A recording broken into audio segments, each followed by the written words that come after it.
No último episódio, a gente descobriu que ninguém é porteiro do céu e que ao Senhor pertence salvação e Ele dá salvação para quem Ele quiser. Depois dessa grande verdade, dada bem no meio da minha cara, eu vos convoco a lermos juntos Jonas capítulo 3.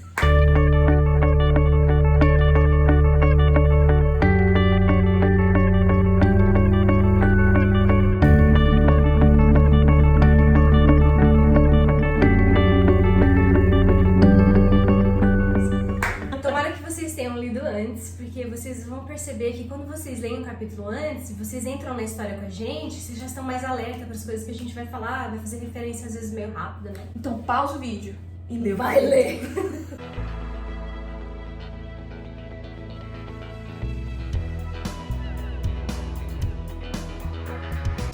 Jonas capítulo 3. Veio a palavra do Senhor segunda vez a Jonas. Dispõe-te e vai, Nini.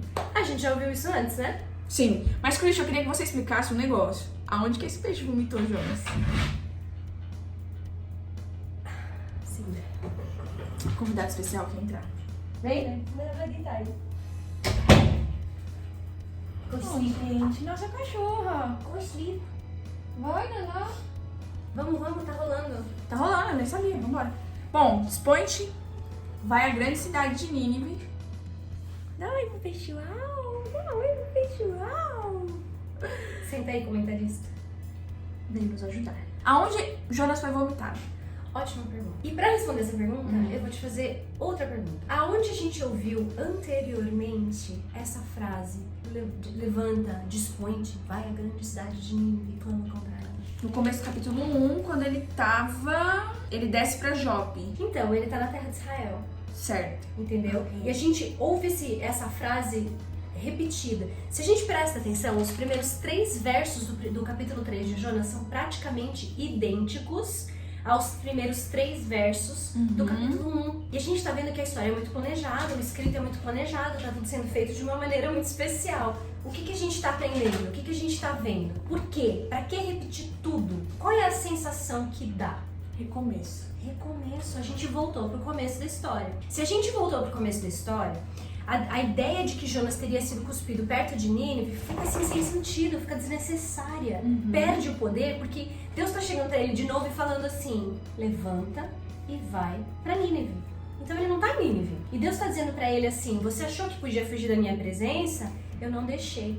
Mas eu vou pedir de novo. Agora que você aprendeu uma lição muito importante sobre salvação e que você não pode julgar quem vai ser salvo ou não, vai pra Nínive. E Jonas, desta vez, ele vai pra Nínive. Eu acho bonito que mesmo Nínive, Deus falando assim, a malícia dela subiu até mim. O texto também fala no capítulo 3, que Nínive era uma cidade muito importante diante de Deus. E Jonas só tinha 3 dias para percorrer ela, e já no primeiro dia, ela crê.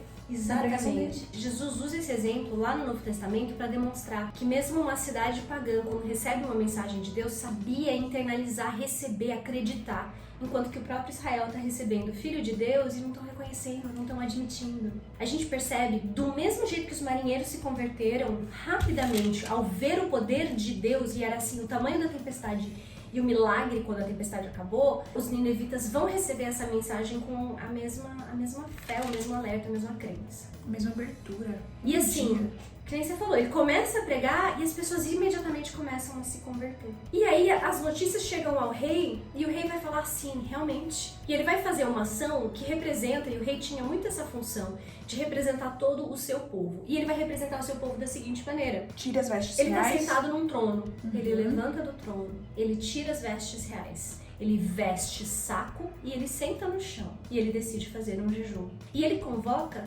todo o seu povo a fazer um jejum. Agora tem uma coisa diferente sobre esse jejum, você identificou? Os animais participam também. Não é estranho? É, porque será que animal tem pecado? Animal tem que se converter? É muito interessante. Eu não acho, a gente não aprende na Bíblia em lugar nenhum que o animal tem pecado, mas a gente aprende na Bíblia que o animal sofre as consequências do pecado humano na Terra. Então o que está acontecendo? O livro de Jonas E em particular, e de maneira especial, envolve os animais em toda essa situação. Porque tem o peixe, tem os animais de Nínive, e no capítulo 4 vai ter um verme. Você tem assim como se a natureza estivesse participando e aprendendo com Jonas, ou entendendo e participando, porque a natureza está participando com a gente tanto no sofrimento quanto na salvação. Ela depende das nossas ações. Lembrei de 2 momentos, um no Antigo Testamento, quando a terra clama por Abel, e quando Paulo vai falar que a natureza aguarda a manifestação dos filhos de Deus. Exatamente. Faz Todo sentido? o nosso planeta vai ser renovado. Mas isso nos lembra em 2 pontos. Em Gênesis, a gente sendo colocado encarregados de toda a natureza. Sim. E aí a gente tem no Novo Testamento e aqui esse lembrete de que a natureza está esperando a gente fazer as coisas certas para ela poder ser participante da salvação, porque todo o nosso planeta vai ser renovado. E porque todos estão sofrendo também. E se Nínive for destruída, todos esses animais vão morrer também. E Deus não está só pensando nos humanos, Deus está pensando nesses animais também. Lá no final, ele vai falar dos animais de novo. Ele vai falar, e eu vou destruir uma cidade que tem tantas pessoas e tantos animais. Que bonito. E os animais participam do jejum, mostrando que eles estão sofrendo junto com as pessoas por causa do mal que elas fazem.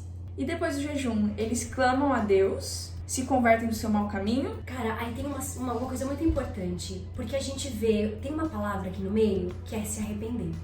E eles falam o seguinte, o rei, vamos fazer esse jejum. Não existe uma condicionalidade na profecia. 40 dias e Nínive será subvertida. Não tem. Mas o rei fala, quem sabe? Quem sabe se a gente mudar o nosso caminho, esse Deus se arrepende da ideia de fazer mal pra gente. Aí você fica, mas a gente sabe que Deus não se arrepende. Deus faz mal pra alguém? Como interpretar? Como interpretar? Mas nesse caso, esse foco no arrependimento é muito interessante, porque aí eles pensam assim, se a gente fizer esse jejum, mudar nosso caminho, esse Deus vai se arrepender e vai mudar de caminho. O caminho de Deus nesse momento é destruir Nínive. Ele está no caminho para a destruição. E eles usam uma palavra que é o voltar. Quem sabe se a gente fizer, esse Deus vai voltar. Ele vai se arrepender. Esse se arrepender é a palavra hebraica naham. E essa palavra tem um sentido de compaixão. Vem até da palavra útero. Vem da ideia de você sentir aquela dor interna. Sabe aquele arrependimento que dói? Que você sente aquela dor interna. É muito bonito pensar que a Bíblia apresenta Deus como sendo capaz de sentir essa dor. Ele pode não voltar, ele sabe o que ele está fazendo. Mas ele vê o sofrimento que as nossas ações causam. E ele sente a dor que a gente sente. Então, este sentimento é atribuído a Deus. E os ninivitas falam isso. Ele vai sentir essa dor e ele vai voltar. Só que há uma inversão quando Deus vê o que eles fizeram. Deus não vê o que eles fizeram e volta. Deus vê que eles voltaram. E esse voltar também é arrepender, porque ele é mudar o caminho que você estava indo. E os ninevitas estavam indo num caminho mau. E agora os ninevitas estão virando o seu caminho e eles é que fazem a volta. E quando eles fazem a volta, Deus sente aquela compaixão e ele fala, não vou destruir. Mas são as ações deles, as escolhas deles de virarem o caminho deles, não a escolha de Deus de virar o caminho. Eles é que mudam o caminho e Deus é que usa da compaixão no momento em que eles abrem a porta para ele usar. Top demais, Cris. Que série legal. Cara, é muito lindo, Jonas, né? Muito lindo. Ainda falta o capítulo 4. Vamos pro capítulo 4 então, a gente espera vocês lá. Leia o capítulo antes da gente começar a conversar com vocês no vídeo aqui, tá bom, gente? Tchau pra vocês. Até a próxima.